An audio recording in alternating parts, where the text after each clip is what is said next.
अमेरिकी राष्ट्रपति Donald Trump ने कहा कि वेनेजुएला पूरी तरह घिर गया है। उन्होंने बताया कि उन्होंने प्रतिबंधों के बावजूद आने जाने वाले तेल टैंकरों पर पूरी तरह रोक का आदेश दिया है। अपने संदेश में अरबपति ने आश्वासन दिया कि कैरिबियन में तैनात अमेरिकी बेड़ा लगातार बढ़ता रहेगा जब तक वेनेजुएला अमेरिका को तेल, जमीन और चुराई संपत्ति वापस नहीं करता। वेनेजुएला के पास 10 दिन है। 10 दिन जब तक उसका तेल कहीं जा नहीं सकता। 10 दिन पूरी तरह से पतन होने तक। ट्रंप ने अभी कुछ अनोखा किया है जो पहले नहीं हुआ। देश की पूरी तरह से नाकाबंदी का आदेश दिया, लेकिन यह समस्या है, मादुरो इसे स्वीकार नहीं करेगा। चुप रहो, उसने अभी अभी कुछ ऐसा किया है जिसकी किसी ने उम्मीद नहीं की थी। और अब वेनेजुएला और अमेरिकी युद्धपोत कैरिबियन में आमने सामने है। मैं दिखाता हूँ कि हम यहाँ कैसे पहुँचे और क्यों यह जल्द नियंत्रण से बाहर हो सकता है। दिसंबर 2025 में ट्रंप टेलीविजन पर आते हैं और एक बयान देते हैं जो सब कुछ बदल देता है। वे कहते हैं कि वेनेजुएला दक्षिण अमेरिका की सबसे बड़ी सेना से पूरी तरह घिरा है। और ये कोई बढ़ा चढ़ाकर कही गई बात नहीं है। 16 दिसंबर को ट्रंप ने पूरी नाकेबंदी की घोषणा की, जिसमें वेनेजुएला में आने जाने वाले सभी तेल टैंकरों को रोकने और उन पर प्रतिबंध लगाने की बात कही। इसका कारण ट्रंप ने मादुरो पर अमेरिकी तेल चुराने और कार्टेल दे लोस सोल्स नामक एक आतंकवादी संगठन चलाने का आरोप लगाया और देश के संसाधनों का उपयोग उस चीज को बनाए रखने में जिसे वो अवैध शासन मानता है। आप सोच सकते हैं कि यह राजनीतिक बयानबाजी है, लेकिन ऐसा नहीं है। 4 दिन पहले 10 दिसंबर को हालात पहले ही गंभीर हो चुके थे। अमेरिकी स्पेशल फोर्सेज ने कैरिबियन सागर में एक तेल टैंकर जिसका नाम स्कीपर है को रोक लिया। वे जहाज पर चढ़कर उसका नियंत्रण लेकर रास्ता बदल देते हैं। 2 मिलियन बैरल वेनेजुएला का तेल बस जब्त कर लिया गया। वेनेजुएला इसे अंतर्राष्ट्रीय समुद्री डकैती कहता है, जबकि संयुक्त राज्य अमेरिका इसे कानून का पालन करना कहता है। यहाँ सबसे जरूरी है कि एक चीज समझी जाए, वे सिर्फ जहाजों की निगरानी नहीं कर रहे हैं, वे उन्हें शारीरिक रूप से पकड़ भी रहे हैं। और ट्रंप ने जो बेड़ा इसके लिए भेजा है वह डरावना है। यूएसएस है जेरल्ड फोर्ड, दुनिया का सबसे उन्नत विमान वाहक पोत जो 75 से अधिक युद्धक विमानों को ले जा सकता है। इतना शक्तिशाली है कि उसके विमान वेनेजुएला के किसी भी हिस्से तक बिना किसी जमीनी बेस के पहुंच सकते हैं। इसमें एंटी मिसाइल सिस्टम से लैस युद्धपोत हैं जो एक साथ दर्जनों लक्ष्यों को ट्रैक कर सकते हैं। इसमें एक परमाणु पनडुब्बी है जो पानी के नीचे चुपचाप और अदृश्य रूप से फिसलती है, जिसमें टॉमहॉक मिसाइलें लगी हुई हैं। एक बात और है जो अधिकतर लोग नहीं जानते।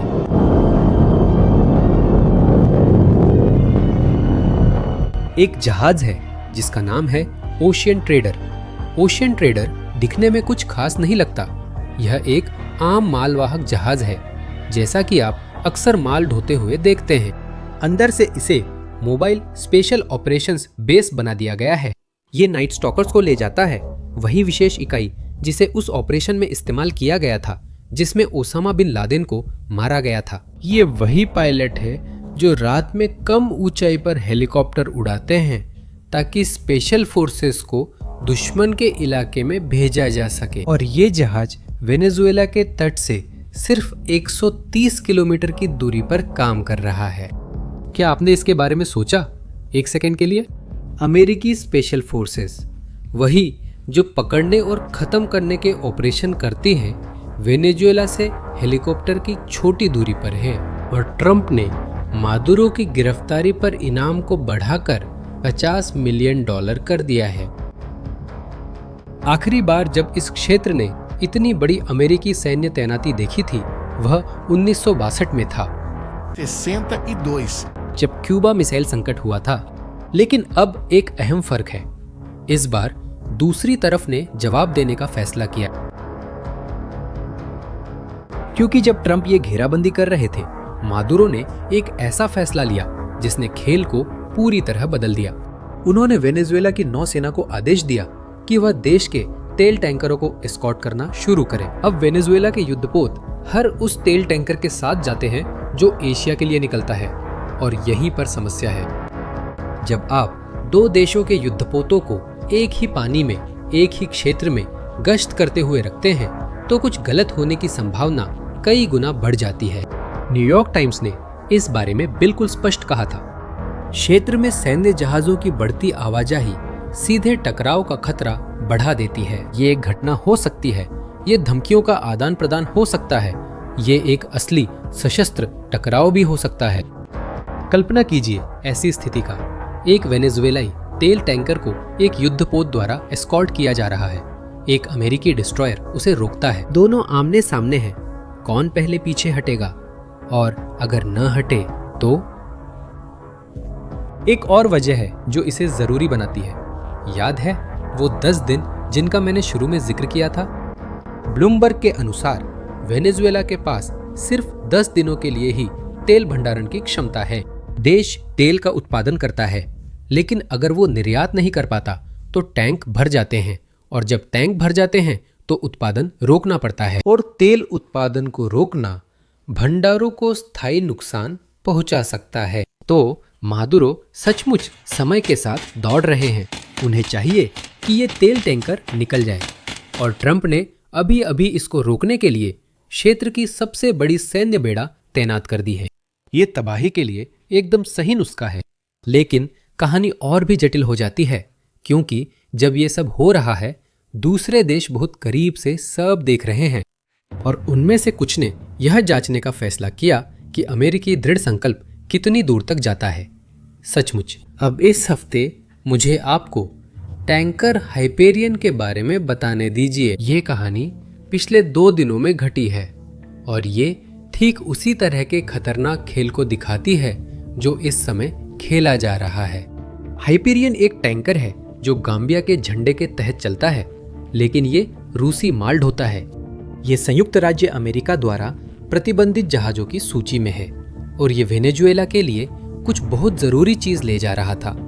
3 लाख बैरल नेफ्था। ये तकनीकी विवरण सा है, पर बहुत जरूरी है।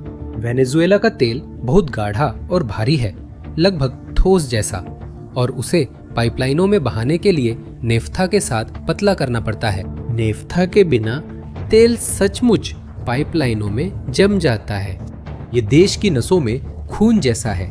अगर नेफ्था की आपूर्ति काट दी जाए तो पूरी तेल उद्योग रुक जाती है। हाइपेरियन उसने ये नेफ्था रूस के मुर्मांस्क के पास नवंबर के अंत में लोड की थी, और फिर वेनेजुएला की ओर रवाना हो गया। मंगलवार 16 दिसंबर को ट्रंप ने पूरी तरह से ब्लॉक करने की घोषणा की। पूरी अमेरिकी नौसेना हाई अलर्ट पर है। कोई भी प्रतिबंधित जहाज जो वेनेजुएला में प्रवेश करने या बाहर निकलने की कोशिश करेगा उसे रोक लिया जाएगा। आदेश स्पष्ट है। तो गुरुवार की रात ब्लॉकेड की घोषणा के सिर्फ 2 दिन बाद हाइपेरियन वेनेजुएला के जल क्षेत्र में प्रवेश करता है। वह आज शुक्रवार 19 तारीख को गुजरा। वह वेनेजुएला के पश्चिमी तट पर अमुए बे के पास लंगर डाले हुए है। एक प्रतिबंधित रूसी जहाज जो महत्वपूर्ण नेफ्था ले जा रहा था ने अमेरिकी नाकाबंदी को तोड़ दिया, ट्रंप के यह कहने के 48 घंटे बाद कि कोई भी जहाज नहीं गुजरेगा। इस बीच अन्य जहाज इस नाकाबंदी पर अलग अलग तरीके से प्रतिक्रिया दे रहे हैं। अगाथे, एक और प्रतिबंधित टैंकर जो रूस से आ रहा था, को शुक्रवार को अपना रास्ता बदलते हुए देखा गया। 2 अन्य जहाज सोफोस और सी मेवरिक लगभग गयाना के पानी के पास रुके हुए हैं, यह नहीं जानते कि आगे बढ़े या वापस लौटे। और बाउटारिस है, जिसने महीने की शुरुआत में ही आधा रास्ता लौटना शुरू कर दिया था। वह अभी भी माल के साथ यूरोप लौट रहा है, लेकिन हाइपेरियन निकल गया। वह वहां है, लंगर डाले हुए, और नेफ्था उतार रहा है। यह अमेरिकियों के लिए छोटी हार लग सकती है, पर इसके मायने पर सोचे। रूस ने अभी अभी दिखा दिया कि इतनी बड़ी नौसेना के बावजूद, इतनी धूमधाम से घोषित किए गए पूर्ण नाकाबंदी के बावजूद वे उसमें सेंध लगा सकते हैं। और अगर रूस कर सकता है तो दूसरे भी कोशिश कर सकते हैं।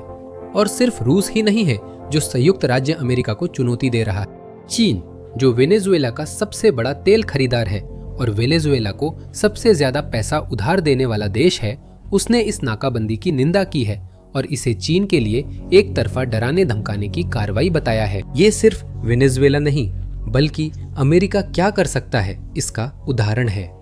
अगर अमेरिका वेनेजुएला जा रहे जहाजों को रोक सकता है तो वो दूसरे स्थानों पर जा रहे जहाजों के साथ भी ऐसा कर सकता है। जहाजों के महासागरों में स्वतंत्र रूप से घूमने के अधिकार को, जिसे खुद संयुक्त राज्य अमेरिका ने हमेशा समर्थन किया है, अचानक राजनीतिक दबाव का एक उपकरण बना दिया जाता है। रूस ने तो और भी आगे बढ़कर चेतावनी दी कि लैटिन अमेरिका में तनाव बढ़ने से पश्चिमी देशों के लिए अप्रत्याशित परिणाम हो सकते हैं और यह कोई खाली धमकी नहीं है। रूस ने पहले ही हाइपेरियन के साथ दिखा दिया है कि वह अमेरिकी नाकेबंदी की सीमाओं को परखने के लिए तैयार है और रूस तथा चीन दोनों के वेनेजुएला में भारी आर्थिक हित हैं। अरबों डॉलर के ऋण, दीर्घकालिक तेल समझौते और अमेरिका महाद्वीप में राजनीतिक और सैन्य प्रभाव। वे बस यूं ही बैठकर मादुरो को गिरते हुए नहीं देखेंगे बिना कुछ किए। लेकिन शायद सबसे महत्वपूर्ण विकास कैरेबियन में नहीं बल्कि वॉशिंगटन में हुआ, क्योंकि जब ट्रंप इस विशाल बेड़े को जुटा रहे थे तब अमेरिकी कांग्रेस में कुछ लोग चिंतित होने लगे। उन्होंने ट्रंप की सैन्य अभियान शुरू करने की शक्ति को सीमित करने के लिए प्रस्ताव पारित करने की कोशिश की।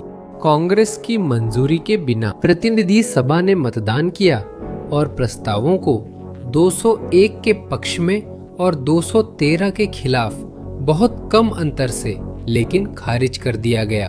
क्या आप जानते हैं इसका क्या मतलब है? ट्रंप को मंजूरी मिल गई है। अब वे जहाज भेजने और जमीनी अभियान शुरू करने के लिए स्वतंत्र हैं और व्हाइट हाउस के गुमनाम सूत्रों के अनुसार यही असली योजना है। अंतिम लक्ष्य सिर्फ तेल को रोकना नहीं है बल्कि मादुरो को सत्ता से हटाना है। तो अब हमारे पास ऐसी स्थिति है जहां अमेरिकी राष्ट्रपति को कांग्रेस की अप्रत्यक्ष अनुमति मिली हुई है। उसके पास दशकों में क्षेत्र की सबसे बड़ी सैन्य बेड़ा है और उसका एक स्पष्ट उद्देश्य है, सत्ता परिवर्तन। वही हमारे पास मादुरो है। युद्धपोतों के साथ पेट्रोल टैंकरों को एस्कॉर्ट किया जा रहा है।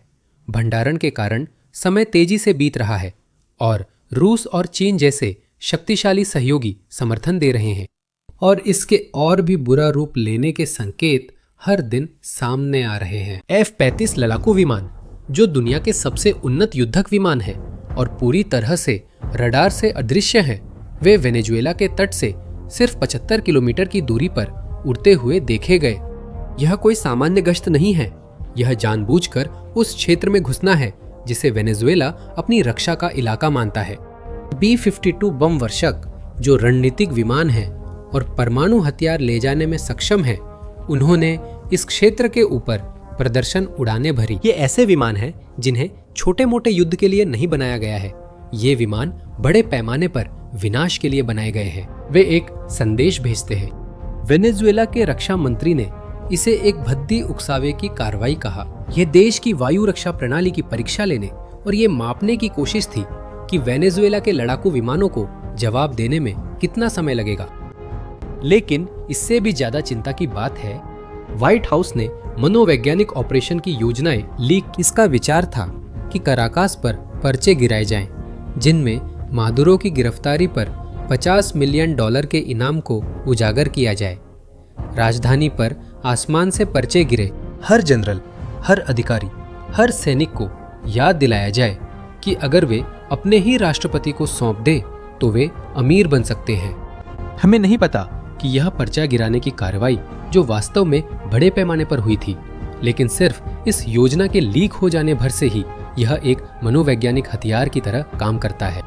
ये बढ़ जाता है। कराकास में पागलपन की स्थिति है, जिससे मादुरो बैठकों के दौरान अपने जनरलों को देखते हैं और सोचते हैं, यहाँ कौन $50 मिलियन के बारे में सोच रहा है?